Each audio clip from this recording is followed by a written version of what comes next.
Everyone, welcome back to my channel. কেমন আছো তোমরা সবাই? আশা করছি সবাই খুব ভালো আছো, আমরাও ভালো আছি। ঘড়ির কাঁটায় এখন সময় সকাল 6:45। তবে চলো আজকের ব্লগটা এখান থেকেই শুরু করা যাক। আশা করছি আজকের ব্লগটা দেখতে তোমাদের ভীষণ ভালো লাগবে। পুরনো সংসারটার মায়া ছেড়ে যেতে মন চাইছে না করে করে বেশ কটা দিন এখানে কাটিয়েই ফেললাম। অবশেষে আজ ফেরার পালা। আজ বাড়ি যেতে হবে। ঘুম থেকে উঠেছি ওই 5:10-15 নাগাদ। তারপরে ঘুম থেকে উঠে বেশ খানিকক্ষণ সময় নিচে কাটিয়ে চলে এসেছি ছাদে। ছাদে এসে এই যে আগে যেমন প্রতিদিন একবার করে হলেও ট্রেন দেখতাম, আজকেও তাই করছি। আবার কতদিন পর দেখতে পাবো তো। একটা সময় ছিল জানো, তখন না এই ট্রেন দেখতে আমার ভীষণ ভালো লাগতো। এমন কোনো দিন থাকে না যেদিন এই প্রকৃতিটার কথা আমার মনেই পড়ে না। প্রতিটা দিন চোখের সামনে এই সুন্দর প্রকৃতির রূপ যেন আমার ভেসে ওঠে। তাই বাড়িতে এসেই এক প্রকার বলতে পারো মন স্থির করেই রেখে দিয়েছিলাম, এবার ফিরে যাওয়ার আগে মন ভরে বেশ খানিকক্ষণ সময় ছাদে কাটাবো আর দু চোখ ভরে প্রকৃতির এই সুন্দর অপরূপ দৃশ্য উপভোগ করবো।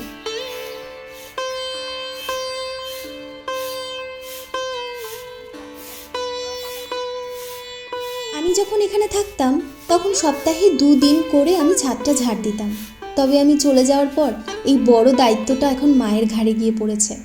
প্রত্যেক সপ্তাহে একটা দিন করে এখন মাকে ছাদটা ঝাড় দিতে হয়। কি আর করার বলো, যেহেতু গাছপালা রয়েছে নোংরা তো হবেই, পাতা পড়বে শুকিয়ে শুকিয়ে, এটা তো হওয়ারই কথা, তাই না?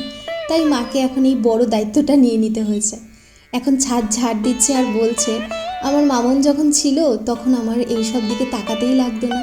এদিকে দেখো আমার লাকি বাম্বু ট্রির গাছটা এত সুন্দর হয়েছে, আর এই গাছটা থেকে যে কত চারা আমি বানিয়েছি তার কোনো ঠিক ঠিকানা নেই।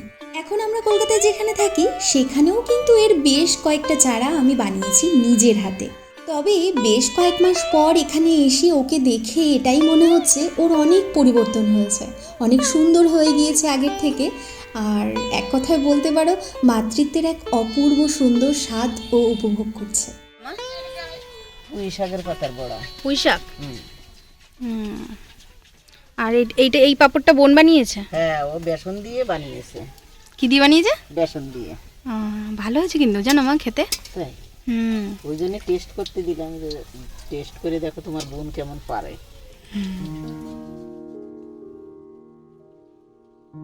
কেন আগে তো বলতে আমার শ্বশুর বাড়ি যাবা না, বাবাকে পাঠাবা, শাশুড়ি ঝাঁটা নিয়ে বসে থাকবে তাড়ানোর জন্য। সত্যি তো আগে বাবাকে বলতো এরকম। তাই? হ্যাঁ, তো বিয়ে বিয়ে যে আমি শ্বশুর বাড়ি যাবো না, তুমি যাবা, মেয়ের শাশুড়ি ঝাঁটা নিয়ে বসে থাকবে, বলবে কি মেয়ে পাঠিয়েছো, কোনো কাজ জানে না। অন্য দিনের চেয়ে আজকে একটু বেশ সকাল সকাল করেই রান্নাবান্নার তোড়জোড় শুরু হয়ে গিয়েছে। আজ আমরা খাওয়া দাওয়া করে একটু তাড়াতাড়ি বেরিয়ে পড়বো, তো ইচ্ছে আছে সকাল সকালই বেরিয়ে পড়বো। সকাল বলতে ওই ধরে রাখো তাও 10:30 পৌনে 11টার মধ্যে বেরিয়ে পড়বো। কারণ ওই পৌঁছাতে পৌঁছাতে ওখানে গিয়ে না তারপরে 3 থেকে 3.5 ঘন্টা লেগেই যাবে। তো ওই জন্য আর এর চেয়ে বেশি দেরি করা আমার মনে হয় ঠিক হবে না। ওই জন্য ঠিক করেছি আমরা এই সময়ই বেরোবো। তাই মা এখন ডাল, তারপরে তার খোকার পছন্দের একটা খাবার, সেটা হচ্ছে বড়া, পুঁই পাতা দিয়ে, আমাদের গাছেরই পুঁই পাতা দিয়ে মা বড়া করছে। বোন আবার পাঁপড় বানিয়েছে, সেই পাঁপড় ভাজা করেছে।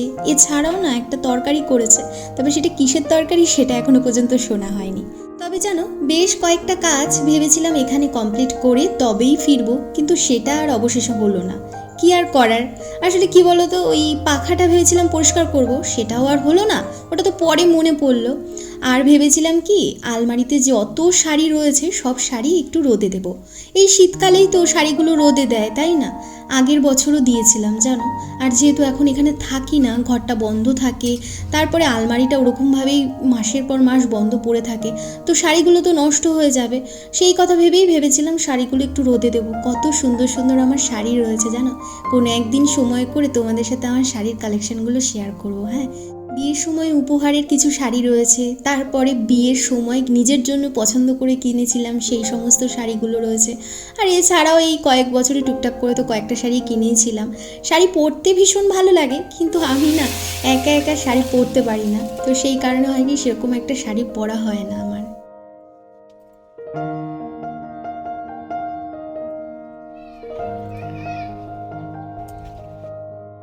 কয়েকটা দিনে তোমরা হয়তো এটা খুব ভালো করেই খেয়াল করেছো যে আমাদের বাড়িতে কিন্তু কাঠেই রান্না হয়। মায়ের কিন্তু একটা গ্যাসও রয়েছে জানো, আমাদের এই ঘরে, মানে মেইন যে আমাদের ঘরটা, এটা তো আমাদের একটা আলাদা পার্ট। এটা হচ্ছে মায়ের পুরনো রান্নাঘর, এটাই আগে নাকি ঘর ছিল এখানে, তো এখানেই ওই জন্য রান্নাটা করে মা। কিন্তু এই ঘরের মধ্যেই আমাদের যে সিঁড়ি ঘরটা রয়েছে সেইখানে মায়ের গ্যাস রয়েছে, তবে মা সেখানে রান্না করে না, বলে যখন সময় হবে, যখন আর পারবো না তখন ওখানে করবো। হ্যাঁ, এই জিনিসটা একদমই ঠিক, গ্যাসে রান্নার চেয়ে কিন্তু কাঠের রান্নাগুলোর স্বাদ হয় বেশি। ও হ্যাঁ, এদিকে কিন্তু সকালের খাওয়া দাওয়া কমপ্লিট করে আমরা প্রায় রেডিও হয়ে গিয়েছি। আর টুকিটাকি কয়েকটা জিনিস রয়েছে, সেগুলো ব্যাগে তুলে নিলেই হয়ে যাবে। আর ঘড়ির কাঁটা এখন দৌড়চ্ছে 11টার দিকে। আর কিছুক্ষণের মধ্যেই ওই প্রতিবার যেই কাকু আমাদেরকে স্টেশনে পৌঁছে দেন, তিনিও চলে আসবেন তার ভ্যান নিয়ে। হাজারো মন খারাপ, কষ্ট যতই জমে থাকুক না কেন মনের ভেতরে, অবশেষে কিন্তু আজ পুরনো সংসারের মায়া ত্যাগ করে নতুন সংসারে ফেরার পালা। ওই মা আসো।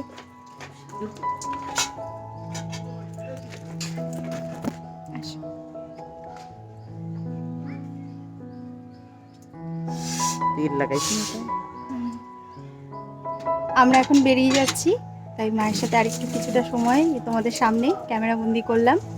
আবার অনেকদিন পর দেখা হবে, বলো মা? তুমি সাবধানে থেকো। হ্যাঁ, চলে এসো, ব্যস্ত হয়ে। চলো তোমরা ভালো থেকো, সুস্থ থেকো। চলো।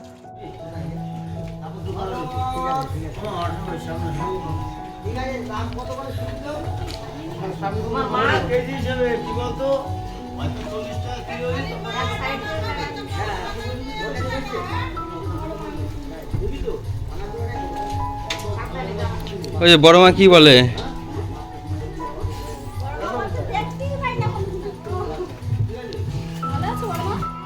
আমাদের বাড়ির এখানে প্রচুর ফুলের চাষ হয় জানো, গাঁদা ফুল, রজনীগন্ধা ফুল, এত অপূর্ব সুন্দর লাগে দেখতে।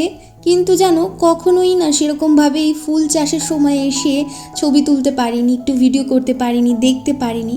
তবে হ্যাঁ, আমাদের বাড়ির কাছে যেই জমিটা রয়েছে সেইখানে একবার গিয়েছিলাম বিয়ের পর, কিন্তু সেখানে না তখন অতটাও ফুল ছিল না, এখানে বেশি ফুল রয়েছে। ফুল আমি ভীষণ ভালোবাসি, আর এই কথাটা শোনা মাত্রই কাকু তাড়াতাড়ি করে গাড়ি থামিয়ে দিয়ে জমিতে নেমে পড়ে নিজের জমি থেকে টাটকা টাটকা ফুল ঠাকুরের জন্য তুলে দিল। বেশ ভালো হলো, বাড়ি ফিরে ঠাকুরের চরণে এই ফুলগুলো দিতে পারবো।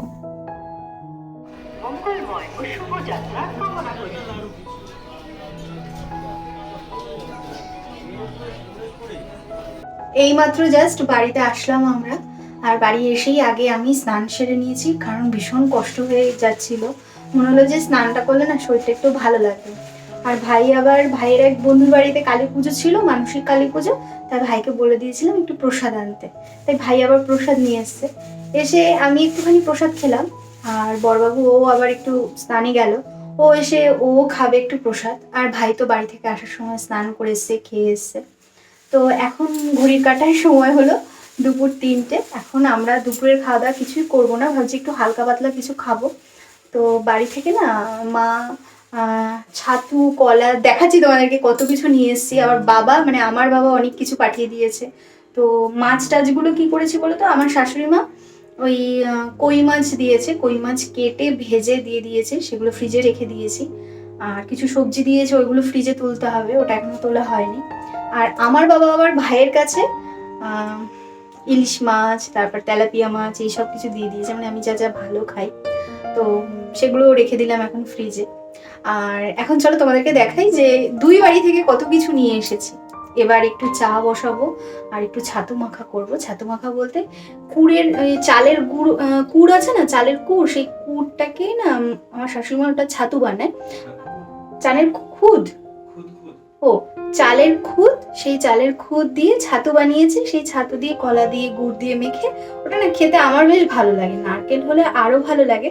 তবে আজকে না একটা মজার জিনিস হয়েছে, তার কারণ হচ্ছে আমার বাবা আবার একটা নারকেল পাঠিয়ে দিয়েছে। আর এই নারকেল যে আমার কি পছন্দের, আমি কতদিন ধরে খুঁজে যাচ্ছিলাম জানো একটু নারকেল। তাই যাই হোক, অবশেষে নারকেল পেয়েছি। এখন আর বেশি কথা বলতে পারছি না, বুঝলে। চলো তোমাদেরকে দেখাই কি কি নিয়ে এসেছি, আর চাটা বসিয়ে দিই, ছাতু মাখা করবো, খেয়ে দে তারপরে ভিডিও এডিটের কাজ করব, কারণ তোমাদেরকে ভিডিও দেবো। চলো, এত কিছু নিয়ে এসেছি, এগুলো সব আমার শাশুড়িমা দিয়ে দিয়েছেন, এই কলা টলা এইদিকে যা আছে সব শাশুড়িমা দিয়েছে। আর এইগুলো যা দেখছো, এই কফিটাও খেয়েছিল বাড়িতে বাবা ভাই, ওরা খেয়ে আবার এই কফিটা আমার জন্য পাঠিয়ে দিয়েছে। কালকে ভাবছি হেয়ার প্যাক করব, সেই হেয়ার প্যাকেও দেবো কফিটা। তো এগুলো সব আবার বাবা পাঠিয়ে দিয়েছে। এই হচ্ছে আজকের আমাদের সব কিছু, মানে যা যা নিয়ে এসেছি। তো এখন কি করবো বলো তো, এই যে এই ছাতুটা, হ্যাঁ তোমাদেরকে দেখাচ্ছি, দাঁড়া এই ছাতুটাই এখন মাখাবো। বিয়ের পর যেদিন শ্বশুরবাড়িতে আমি এই খুদের চালের ছাতুটা প্রথম খেয়েছিলাম, সেদিন আমার ভীষণ ভালো লেগেছিল। তারপর থেকে প্রায় সময়ই আমি আমার শাশুড়িমাকে বলতাম, মা এই ছাতু মাখাটা করে দাও। তারপর থেকে আমার যেই ছাতু মাখাটা ভীষণ ভালো লেগে গেল, প্রায় সময়ই আমাদের বাড়িতে মা এই ছাতু মাখাটা করতো। আর এই যে এক্সট্রা যে ছাতুটা, মানে আজকে অল্প একটুই মাখাবো, অল্প একটু মাখালেই না অনেকটা হয়ে যায় ছাতুটা ফুলে গিয়ে, বুঝলে। আর এক্সট্রা যেটা সেটাই কন্টেনারে করে রেখে দিচ্ছি। এতে কি হবে, অনেক দিন পর আবার একটু মন চাইলে খেতে পারবো। আর এই ছাতুটা জানো তো বেশ কয়েকটা দিন ঘরেও রেখে দেওয়া যায়। আর এই ছাতুটা কিন্তু আমার শাশুড়িমা বাড়িতেই তৈরি করে, মানে মিক্সার মেশিনে। আজকে যেহেতু অনেকটা সময় জার্নি করে তারপরে বাড়ি ফিরেছি, তাই ওর অন্য কিছু ওই রান্না করে না আর খেতে মন চাইলো না। আর কলাটাও তো তাড়াতাড়ি করে শেষ করে ফেলতে হবে, না হলে আবার কলাগুলো খারাপ হয়ে যাবে। তো ওই জন্য ভাবলাম যে ছাতুটাই মাখা করি, তাড়াতাড়ি করে হয়েও যাবে আর পেটটাও ভরে যাবে। আর এই জিনিসটা কি বলো তো, যেমন তাড়াতাড়ি করে বানানো হয়ে যায়, তেমন হয় কি তাড়াতাড়ি করে না পেট ভরে যায়। মানে অল্প একটুখানি খেলেই জানো পেট পুরো একদম ভরে টাম টাম হয়ে যায়। আমাদের দুই বাড়িতেই না সবাই ছাতু ভীষণ পছন্দ করে। মুড়ি দিয়ে ছাতু, ছাতু মাখা, ছাতুর শরবত, ছাতুর চিলা, সমস্ত কিছুই আমরা ভীষণ পছন্দ করি। আর তাছাড়া ছাতু তো ভীষণ হেলদি খাবার, তাই না? তাই ছাতু কিন্তু স্বাস্থ্যসম্মত খুব সুন্দর একটা খাবার। যাই হোক, আজকে এই ছাতু মাখার মধ্যে আমার একটু মন চাইলো দুধ দিতে, তো আসার সময় একটু দুধ নিয়ে এসেছিলাম।